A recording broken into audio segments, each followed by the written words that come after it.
fuel, give me fire, give me that which I desire.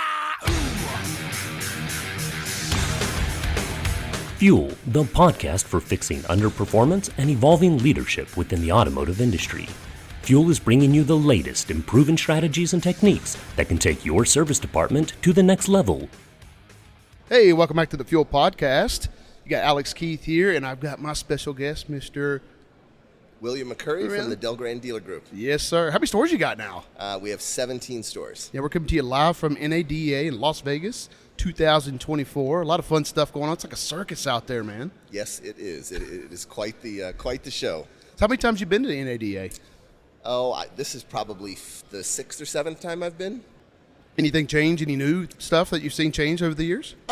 Not really. I mean, again, there's a lot of good people out here, a lot of good products. I think it's a good chance.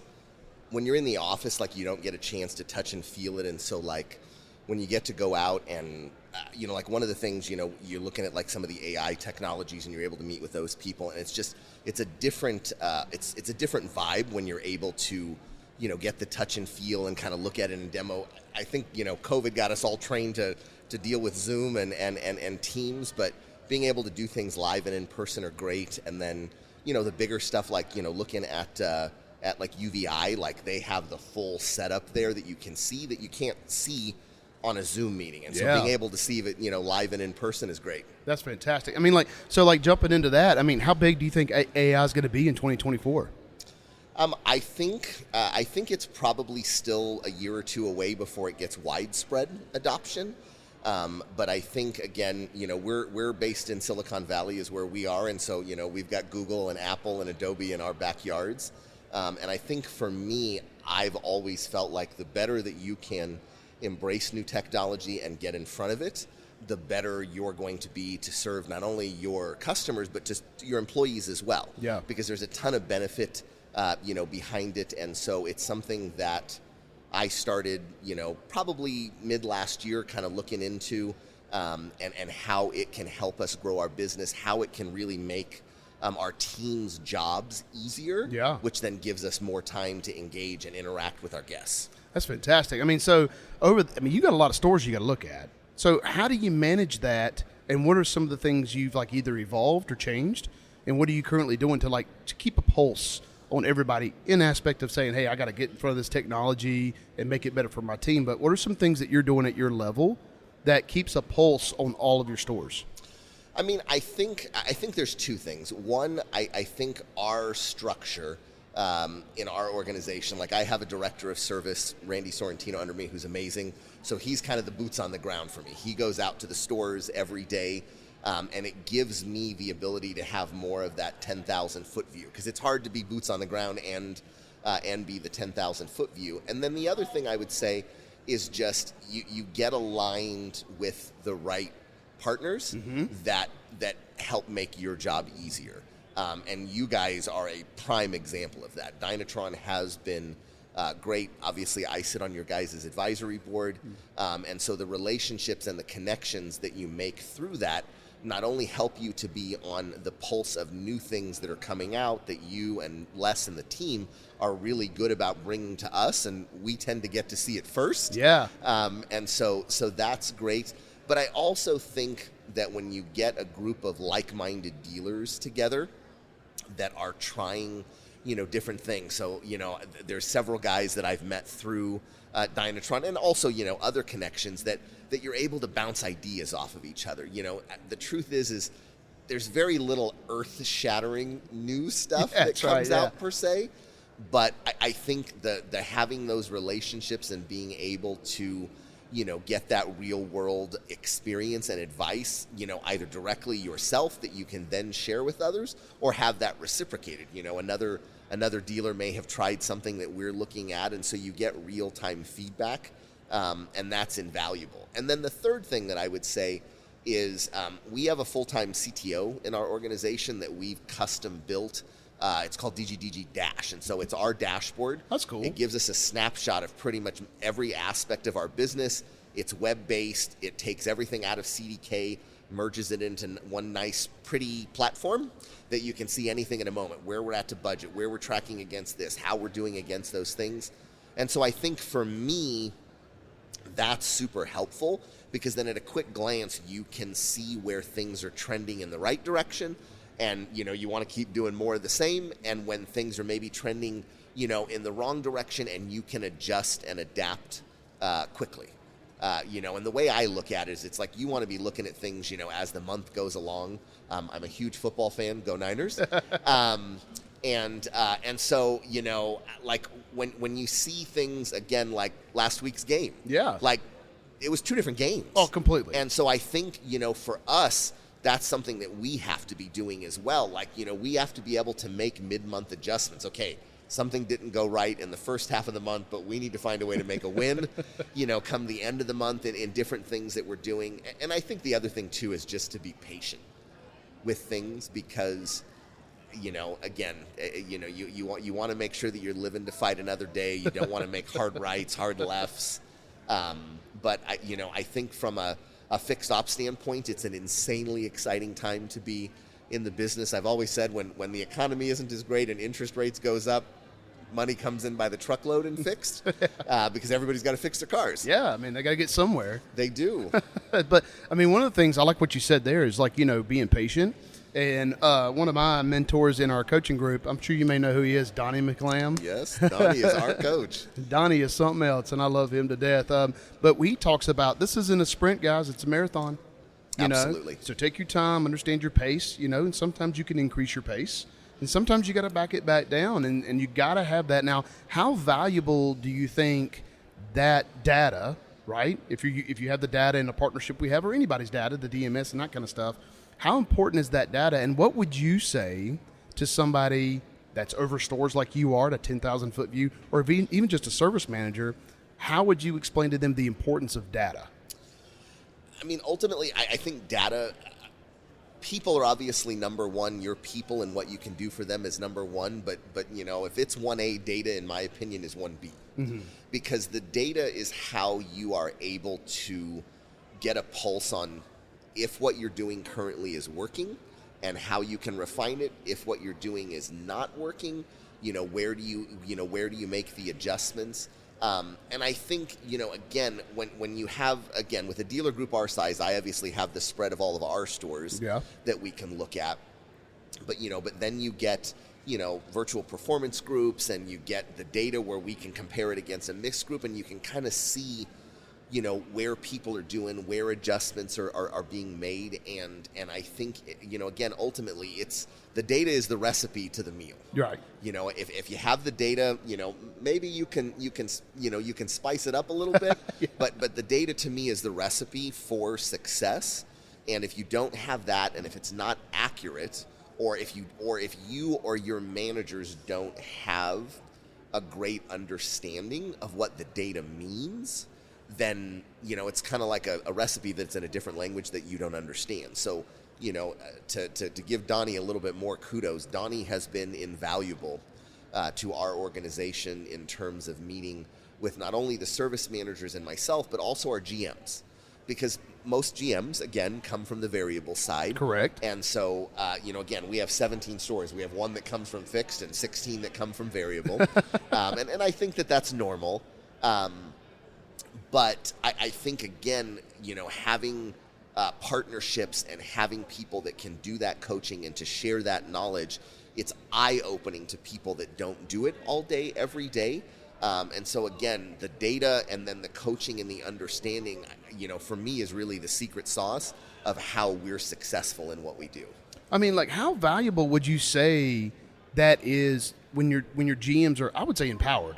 They're empowered with, you don't have to be an expert in fixed. Just come stand down here for 15 minutes on the lane. Right? Absolutely. And let's take your variable mindset. And how can we apply that to the service lane maybe? And how do we cross collaborate? So in, like you said, in the partnership and in kind of getting them more involved, what are some of the changes you've seen in your variable fixed or your variable general managers as far as their knowledge of and the pulse on the fixed side? Again, I think you hit the nail on the head. Is so much of the stuff that we do in fixed, there's an equivalent in sales. When we talk about appointments, like they're focused on appointments and confirmations in sales, and it's sometimes it's surprising, but you ask, are you doing the same thing in service? And a lot of times the answer is, well, I guess I didn't think about that. Yeah, absolutely. It's the same logic. And so, and also, from menu presentation, which again, we do it in finance like clockwork.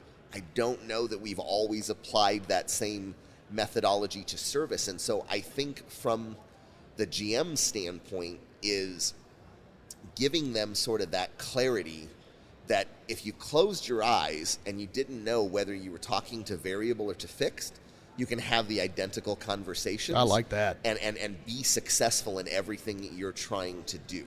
Because, again, whether it's appointments, whether it's confirmations, whether it's menu presenting, whether it's, again, guest experience that you're focusing on, virtually all of those things overlap. And I think a lot of times, there's sort of this line in the sand where that they're not the same. And again, back to my football analogy, offense isn't defense and vice versa. But you realize quickly that you're both playing the same game and that you're not going to be successful one without the other. If they don't sell enough cars, we don't have any business. Correct. If we don't do a good job of taking care of the customers, they don't have any future business. I'm an insane believer in the adage that sales sells the first one and fix sells the next 10. Because we've got to make sure that we do a good job of providing that experience so that they want to come back and buy another one and, the life cycle restarts. Yeah, I mean, it's really important to have that conversation about value. And like you said, the customer experience. Like when I'm talking to your stores and we're talking about pricing or we're talking about, talking in sales penetration and things like that, hey, you got to drive on the same roads they do. Why would you not ask? And why would you not want their vehicle to be in top tier condition? Because it's value for the store. And so I think, like you said, the customer experience is more paramount than probably it ever has been. Absolutely. I think one, I would tell you, again, as technology evolves in every aspect of our life, that has made customer expectations rise. And so you can either embrace that and elevate your game, or you're going to be left behind in the dust. And those, are sort of your options. And so, again, the better that we can embrace all technologies that have the ability, again, to make our teams' jobs easier and more fulfilling, but also to increase that guest experience, I think is paramount about how we continue to grow. But I will also say that's not anything new either. When I'm going to age myself a little bit, when we had to handwrite everything in service, we didn't have tablets and iPads and snapping pictures. And so I just think it's a matter of, if we understand, again, that the goal is to provide a world-class guest experience for our customers, and you embrace the change and are able to leverage the multitude of things that are out there that you can do better. And not everyone is going to work for you, and that's okay. But finding the one that works for you and your organization and your team and your customers, I think is where the rubber hits the road and where you're really able to do great things. Yeah, I mean, I had a conversation yesterday, and one of the things that he brought up was hiring by culture. Like hiring into the DGDG culture, which I have to tell you, it's kind of an ongoing joke with the DGDG thing. It's like saying judiciary. You almost sound a little drunk every time you say it. You know what I mean? Yeah, there's definitely something to be said for that, especially when you say it really fast. But I think again, our organization culture is definitely something that is, that is paramount. Several years ago, Sean and Kevin and Jeremy, went through with the Disney Institute to really design our core values. And so, what came out of it was, our 4 core values are integrity, caring, performance, and efficiency, in that order. You'll hear all of us say there's never the wrong time to do the right thing. That's a fantastic, I like that one. Yeah. And while we are a for-profit business, we want to do it the right way, and we want to make sure that we are taking care of our team. Again, of all the accolades and all the things that we've done, we got top workplace in the Bay Area for the 13th year. Congratulations! In a row. Yeah, 13th year in a row. That's probably one of our crowning achievements. And again, where we're at in the large company, we're going against the Apples and the Googles, and we're the only automotive space that gets this award, and we are insanely proud of that, and we're insanely proud of our teams. And the work that they put in and day out, they're ultimately the ones that are creating that success.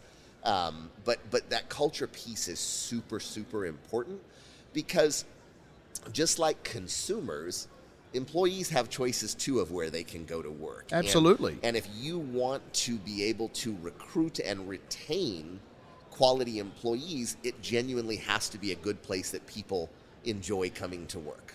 So that kind of rolls me into, you got this culture going on, you got a bunch of things moving. Like, what are you seeing what's your focus in 2024? You mean all these great accolades, all these things with your dashboard and stuff you've come out with. You're on the advisory council with Dynatron, so you've got a lot of input there. But what are some of the things that you would say your group is looking at to focus on in 2024, at the top? I think for us, again, and this may sound a little corny, but I think for us, the thing is just how do we continue to get incrementally better? Like 2023 was a banner year for us. It was the best year in Fix we've ever had as an organization. We knocked the socks off of the prior year. Like, we had an amazing year. And so I think for us, the big question is one, how does that not get stale? Correct. When you're doing really, really well and everybody's doing great and everybody's pumped up, how do you keep that level of engagement and energy with your teams? And my belief is that you do that through communication. Yes. And whether it's communication of what our plan is for the year, whether it's communication, again, of the data, through using Dynatron, and things of that nature, to where we can make sure that we're doing a good job of communicating what our plan is, what our goal is, where the areas for opportunity are. I think that's critically important, for us. And then the second part, again, I think of that is where can we leverage that additional technology to do things better? Like, where do we have an improvement? And I think for us, again, there's things like AI, or, like the UVI thing that, that we talked about a little bit earlier, that I think that there are technology pieces that we can add that are pluses to what we're trying to do. But I also take a step back and look at it and go, okay, when we get all of this data in all of these things that we're doing, where do we have areas for opportunity? So are we maximizing grid utilization? Yeah. Are we maximizing menu penetration? And are we maximizing video MPIs? And again, in our group, you can run the reports and you can see people at the top and you can see people not at the top. And so, I think for us, it's doubling down on culture first and foremost, but doubling down on the things that we have been able to do in the last couple of years that have worked out super successful with us, and how do we just elevate our game in that?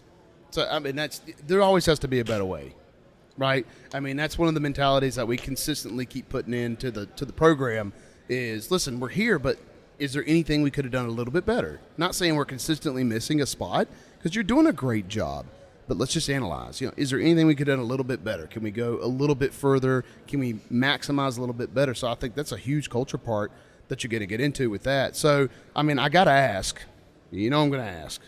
How's the golf game? My golf game is horrible. My golf game is horrible. I don't know if you caught the story. We were talking with DGDG does an annual invitational. Yeah. And it's a charity. And this last year, I think we raised $400,000 for charity, and it goes back into local charities in the Bay Area. And Kevin was at it. Kevin Smith, the Dynatron president, and he was in my foursome. And I go to have a good time, but I am not good at it at all. The rest of the people in our organization are great at it, but I am the odd man out. I am not very good at it. I end up chewing up more of the fairway than I probably am actually hitting the ball. If I'm going to play, we're definitely playing scramble, and I think I lose more balls than I probably hit. And so, yeah, so my golf game is not good. But, you know, I again, for me, a little bit of laughter and humility goes a long way, I think. And, you know, getting out there again, you know, that specific event is all for charity. And so we have a great time. And so if I can go out there and have a little fun and have a little humor in it, it was a great time. Swing and connect. Yeah, that's a struggle too sometimes. That's a struggle too at times. We were just talking with Les about that. Kevin and I were before I came in here with you. There's a gentleman, Kelly James, that raps. And so he does like a little bit of research on everybody, so he knows where you go to school, who you work for. And so he's rapping as you're getting ready to go swing at this par 3 hole that, you know, it's one of the hole-in-ones. I missed the ball 3 times in the initial swing. He's mocking me the entire time. I picked up the ball and said, I've had enough. Somebody else hit.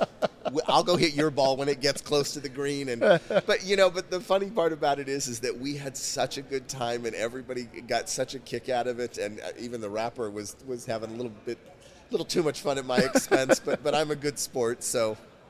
That's fantastic. Well, as we start to like wrap up this episode and everything, I always like to give my guests like the final say. Like, what is something you would like to leave? Either like, hey, advice, this is what you need to do, or this is some of the struggles, or something that you want to bring up to the listeners of like, hey, be looking out for this.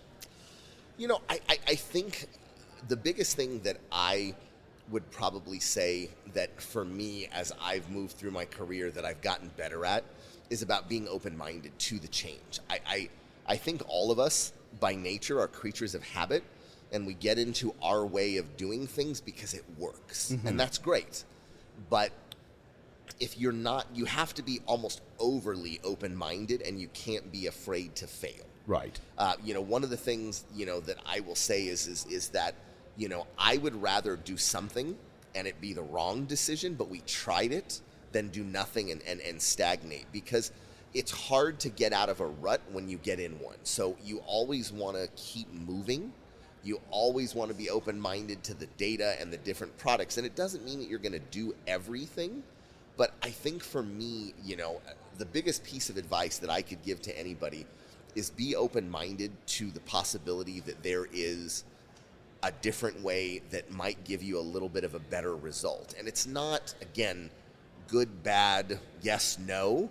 It's, how do we take it to the next level? How do we get an extra 2, 3, 4%, because again, in a group like ours, when you multiply that small percentage times the number of days, times the number of months, times the number of stores, there's a lot of zeros at the end of that. It's impressive. If you do it right. And so I think, again, just being open-minded to things. Unfortunately, you meet a lot of people, a lot of great people, but you also meet a lot of people that are very, very set in their ways. And I was one of those people. Years back, that you know how to do it, it's working, so why change it? But, this business is ever evolving, again, whether it's technology, the transitions to EVs. I think, again, in California, I think 50% of all of the EVs in the country that are sold in California. The Midwest doesn't have that change just yet.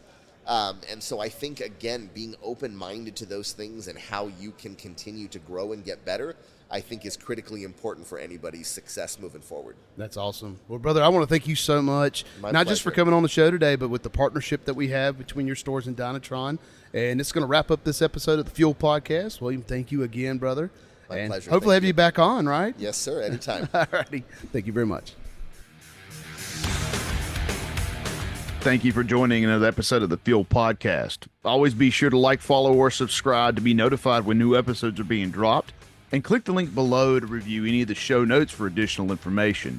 Or you can email the Fuel Podcast with the link, as we encourage any feedback or any questions or comments from our listeners. Until next time, I'm your host, Alex Keys, with the Fuel Podcast for fixing underperformance and evolving leadership.